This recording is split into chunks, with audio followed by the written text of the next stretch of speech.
Welcome back. We're starting a new series looking at joinery joints on the Incra fence system. Today's the turn of the box joint, and we're going to make a small box to store my pencils in the workshop. If that sounds interesting, stick around.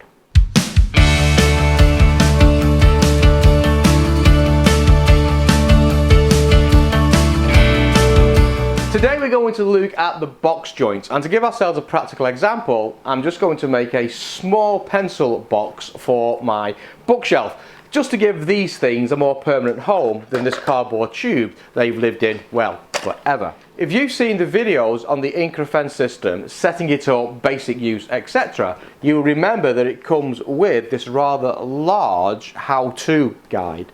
And it's large because at the back there are full-size templates for the various joints that we can make.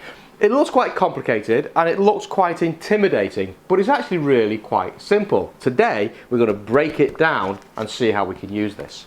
The book covers quite a lot, and in the DVD that also comes with the system, it breaks down the information. You can see practical how-to guides.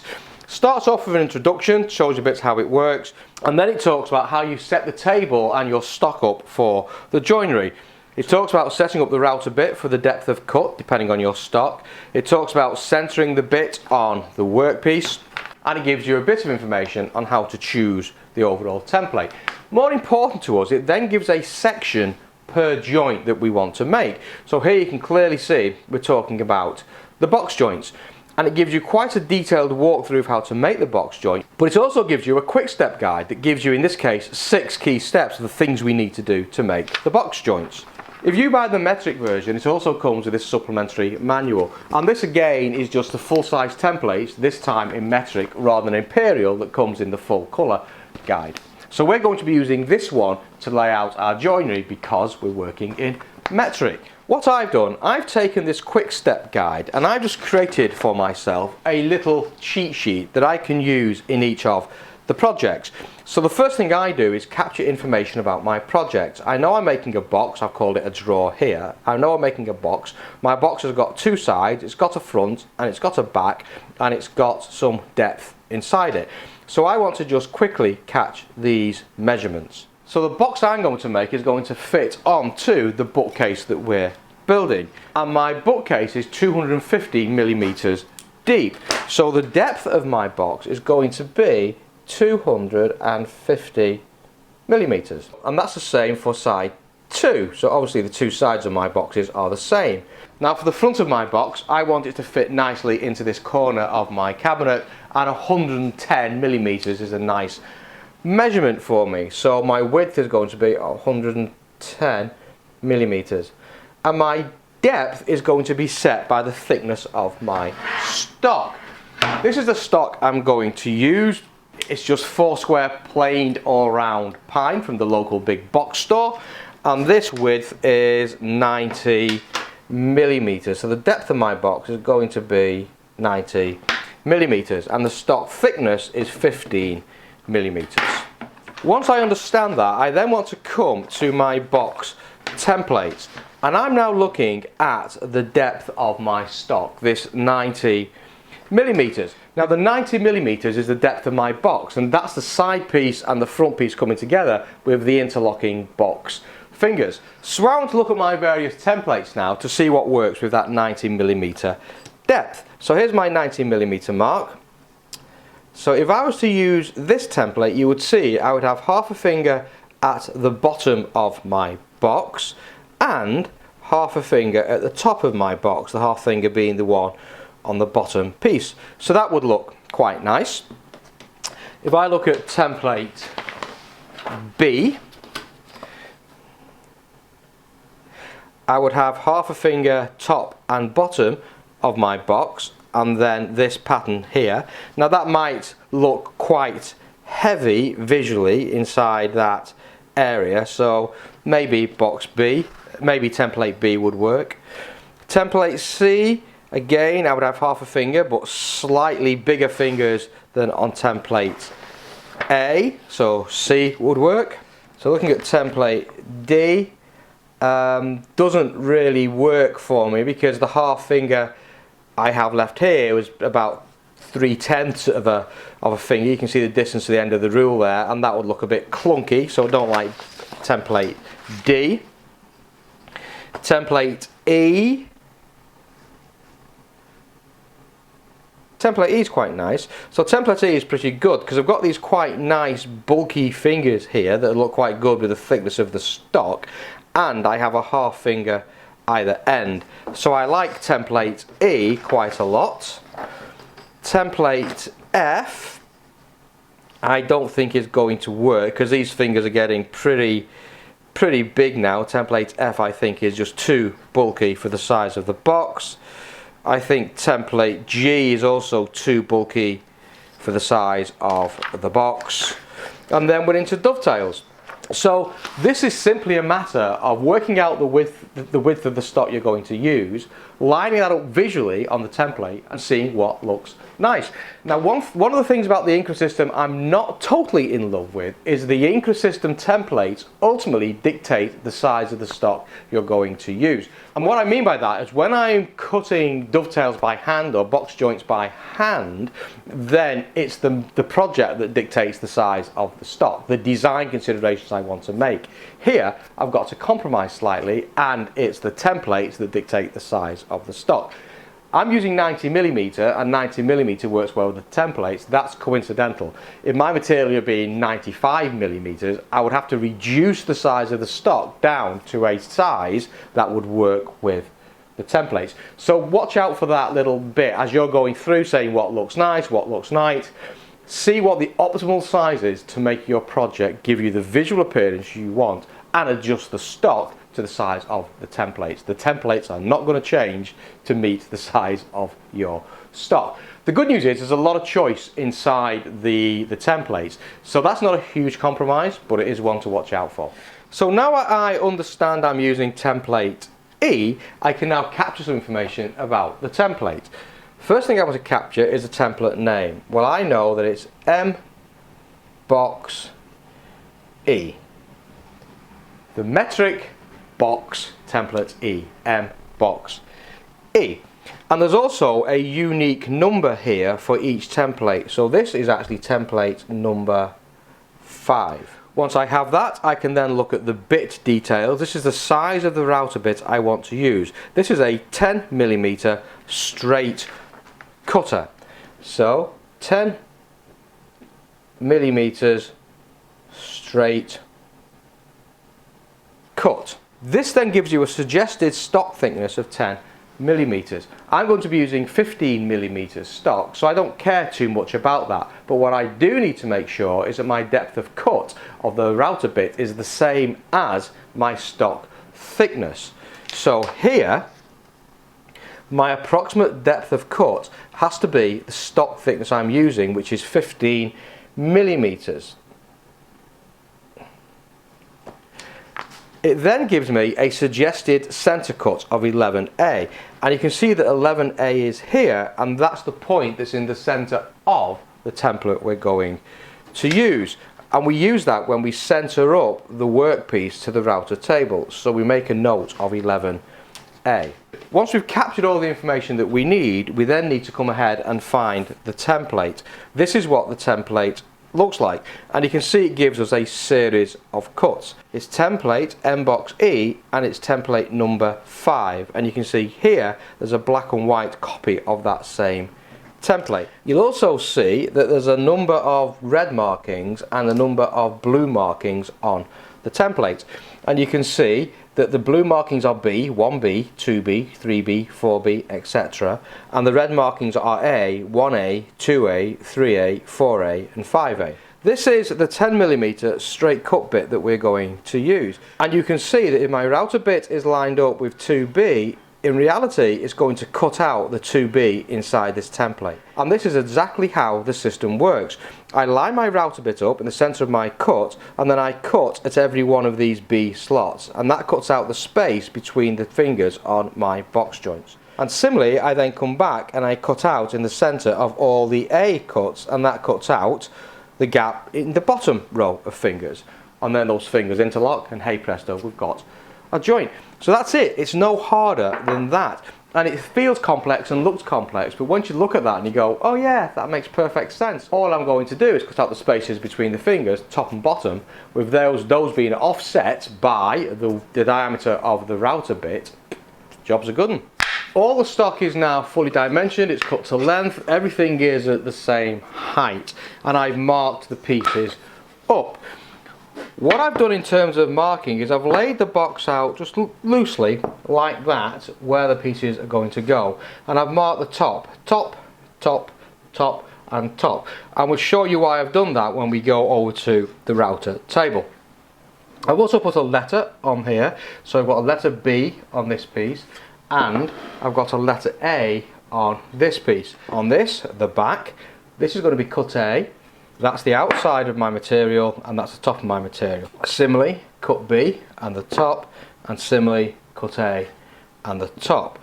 I've also got a scrap piece of material that's an offcut from when I trimmed these down, and that is at the same thickness, 18mm, and the same height as the material on the box that we're making. Ignore the length of this, that doesn't matter, it's coincidental and it's almost the same length as our sides, and that's why I marked it up with the word scrap so I don't get confused. So with everything dimensioned, everything perfectly square, everything ready to go and labelled up, I can now go to the router table and we can set this thing up. If you saw the video of me making the blind dovetails on the bookcase drawers, you'll notice there was a lot of debris and dust left on top of the router table, and that's because the dust collection as we had it set up wasn't good enough to take away those debris. And a few people got in touch and said, hey, you know, did you really have your air extractor connected to that? And yes, I did.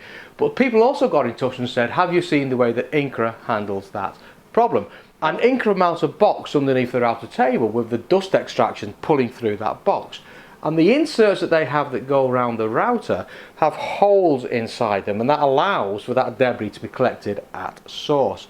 What we had on the Festool table was that Y hose, and there was no dust collection at the top because I'd taken away the wind defence to give me the accuracy I wanted on the joints. But on the Festool routers there is a cowling that collects the dust that sits underneath the table, and on that cowling there is quite a wide dust extractor. In essence, that could be the replacement for the Incra dust extraction box. And the difference is that if you use a close fitting one of these, there's no way the air can extract that away. So what I'm going to try is using an oversized hole in the middle, one that's much bigger than the router bit, and we're going to see whether that improves the dust extraction on it. So look out for that as we go through this setup. Now the information that we collected tells me that we need a 10mm straight cut bit. I bought this set of router bits from Whiteside, and inside here comes 2 straight cutters and 4 dovetail cutters, and this set has been put together specifically to go with the Incra system. So I bought this, and it's a really good set, and the one that we want to use is a 10mm straight cut, which is this one here. If your eyesight's really good, you'll notice that these are actually in an imperial, so the router bits come in imperial and the straight bits come in metric, and that's because the plans when we look at the router templates on the Incra system still come quoting imperial dovetail bits. So Whiteside are onto that, and they've made life easy for us, so we can just select the bit that's stated on the templates we use. For us, 10mm straight cut. The next job is I want to centre the fence to the centre point on the stock. I've just taken our scrap piece and cut it into 2, and now I just need to find the centre point of this stock. And roughly that's going to be about 45, so round about there. I then line that centre point up, bring the fence in, and line that centre point up by eye with the centre point of the router bit. And I think that's going to be around about there, and then I can lock the fence in. I now want to lower the bit so it's halfway down the material, anywhere there, it's arbitrary. And now what we do is we can take a pass of the material through the centre line, flip it 180 degrees and take a second pass, and then we should be able to eyeball whether this bit is in the centre of the groove or not, and then we adjust the fence accordingly, and then that will be centred.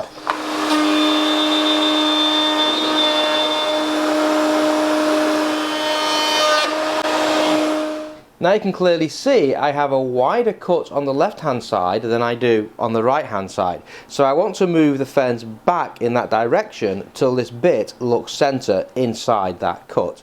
I'm just going to use the incremental adjuster to just dial that back a little bit. And that's looking good about there. So I've now got equal spacing on either side of the cut in relationship to the router bit. So the fence is now centred to the stock and to the router bit. So once the stock is centred, we now need to insert our template and centre that around that 11A mark. And 11A was a measurement we took from the template from the centre cut when we did the initial laying out. The template has a right and a wrong way to be inserted, and you can see there's an arrow on the end of the template, and all we're going to do is to insert the template into any one of the available channels, and that just slides in like so. Then we adjust that until we get the 11A directly under the crosshair, as it's called on the guide. Mind my head, and that's there. So we've now got 11A there underneath the crosshair, and that's showing that that is centred. So my stock is centred here, my fence is centred, and my template is centred, and that's good. I want to raise the router bit to be level with the top of the material. And I'm just feeling that with my thumb, and that's about there. The next step is I want to set the router bit up for a scoring pass. Now if you've ever used a router table and you take a heavy cut out of a piece of material, then you end up with tear out at the edge of that joint. So it's a good practice on any router cutting to give yourself a scoring pass that defines the shoulder and then put in the depth of the material. Just makes for a much neater job. So I want to set the router bit up for a scoring pass. To do that, I zero the fence in like so, and then use incremental adjuster to just back the fence away a few turns, and that means that my router bit is now protruding ever so slightly, not even a millimetre, probably half a millimetre or so. I then want to reference that on one of the scales on my Incra fence so I can quickly find this again. I'm using the white scale, and I'm just going to bring that in to 0, being in the crosshair. So now I've got a 0 point set up that I can always find again, and I've got a centre point on my 11A that I can always find again as well. So that's our fence set up. I now want to make a couple of test passes just to make sure that we're looking good. Now the way the system works is we clamp our material to this sliding sledge, and then we take it across the cut, adjust the fence for the next cut, and keep repeating that until we make all the box joints. So it's imperative that this material is clamped square to the table and to this fence, and if we've squared our material up, and we have, that should fit in quite well. Now I have found that on this particular fence here, there's great opportunity to clamp things out of square. So even though your material may be square and it may be sitting nicely against the surface of your table and your fence, this, if you're not careful, can clamp things out of square again. It can either twist to the front, it can twist to the back, or it can twist left to right. So there's a recommended clamping procedure that you will see demonstrated time and time again on the Incra fence to stop that happening, and that's why you're using a clamping system, to make sure that this stays straight. Here's the clamping procedure therefore that I use on the festool table. I make use of this finger hole here at the back and one of the festool clamps. On the back of the sled there are these 3 nylon nuts. The outside 2 adjust this laterally in this direction, and the centre one clamps it. Now you do want this to move pretty freely, otherwise you're going to be fighting it, but you want to make sure that it's square to the table. So just tuning your sled so it's square to the fence by using those 2 outside nuts. Once you get that, insert your clamp into the finger hole and just bring the sled back and lock it into position with the center nut. Then come along and clamp this down so it's firm to the table. Now what you've done is you've locked this sled into squareness. It's square in this direction to the table and it's square to that fence itself. Now once you've got all that laid up and it's all nice and square, you just clamp the material to the sled.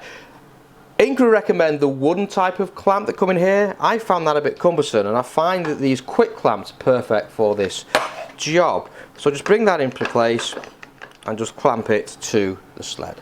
And once you've got that, you can release your back clamp, you can release your middle nut, and that now holds the material into place. It's square to the table and it's square to the fence, and we can just simply guide this back and through the cut. I'm going to make a couple of test cuts in this just to see whether we're okay before I go into the real material. So the first cut I want to make is my scribing cut onto the edge of the material. And I do that by just refinding this 0 position that we marked earlier on.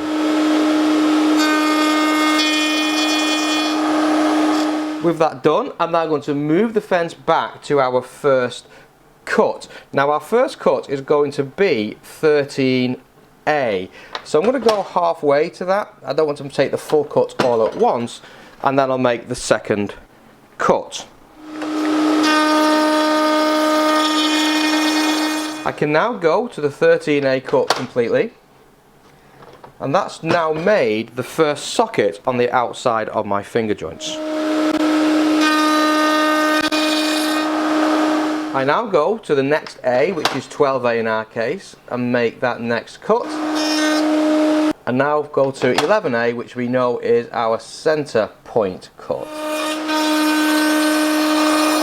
And this is what we end up with. We end up with this nice clear shoulder line here because we made that scoring cut, and we've got some reasonable fingers here that are nicely defined. All I want to do on this test cut is to see whether or not this actually goes together well. And this should be going together with really light taps. We shouldn't be going too mad here.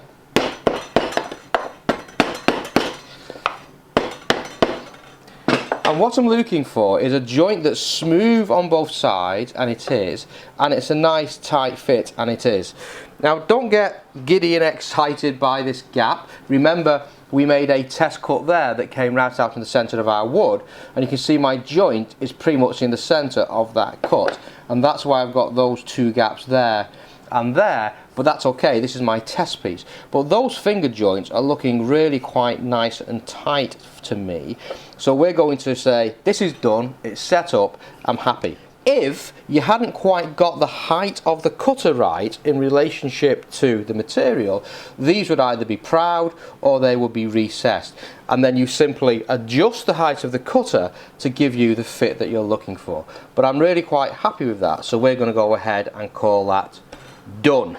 We can now bring in the actual stock, and I'm going to work first of all on the A stock, which is this. So I'm going to put the B stock on one side. Remember that we mark the top of the box, and I'm always going to reference the top to the fence. So if the material is out in any way, shape or form, it doesn't matter because we will get a consistent reference cut against that fence. I'm also going to put a backer block in place, which is just one of those bits of scrap that we've used, and that's just to avoid any tear out in the back as the router bit comes through. So I now go ahead and I clamp the material to the fence. Come back into my 0 cut, which is there, bring the fence back, make sure it's nice and square, lock it into position using the center nut. Then come in with the festool clamp and just clamp the sled firmly into position, and now everything's nicely lined up. My two top reference faces against here, back it in place, make sure everything's sitting nice and firm, and clamp in with my quick clamp. So the first job is we make the scoring cut, so this is set to 0. My fence is locked in position, I can now make my scoring cut. We're then going to creep up gradually on the first full A cut, which in our case is 13A. 13A. Once we've done the 13A cut, we'll then move to the 12A position, make the cut, 11A, 10A, 9A and probably 8A, and we'll keep doing that till we're all across the board, and that will be our fingers done.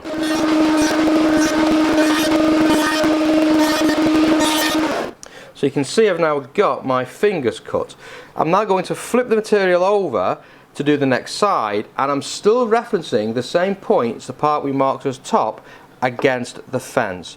Final check, all looks good, then we repeat.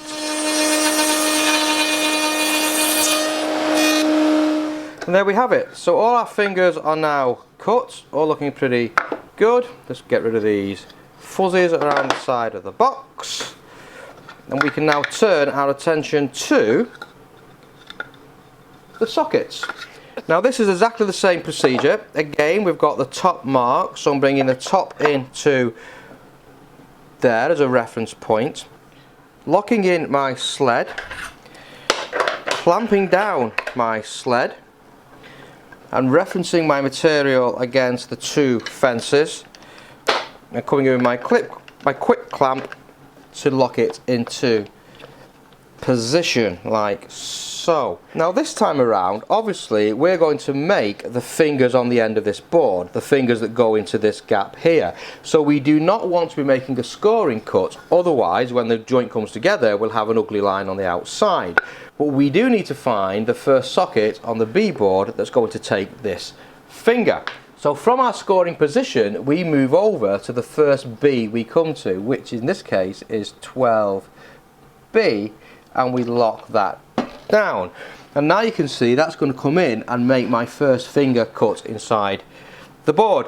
So we simply make the B cuts across the board until we complete this joint and turn it over. And there's a second part of the cut made. So we turn it over. Again, I'm referencing the top against the fence, so same reference point.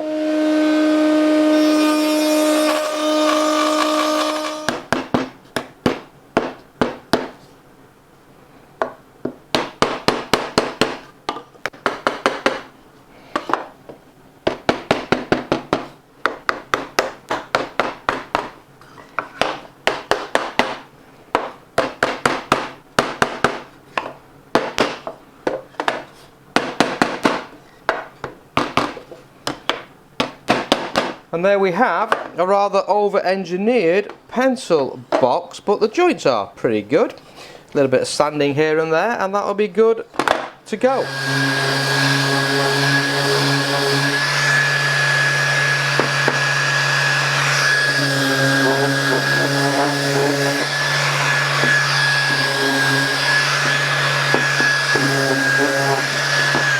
And there we have it, the world's most over-engineered pencil box. But it wasn't really about the design of the pencil box, it was about the ability for us to create these box joints, these finger joints. And to be honest with you, that's really come out not too bad for just basically a mess about job, has it? So that's it. That's how you create box joints on the Incra fence system. Not too bad. To be fair, it took me a few times, probably about 4 or 5 attempts to get it to the point where I could turn out box joints I'd actually be pleased to use on a piece of furniture. But that's a fair investment of time, I think, for the results that we get. Now bearing in mind, I can now batch those out all day, every day, and to actually make the joints once the thing's set up, it's probably taking about, what, 5 to 10 minutes per box. So you can see the time saver we're going to get in there, and the results are really good. That's not the best designed box in the world, but it will do the job. Talking of which,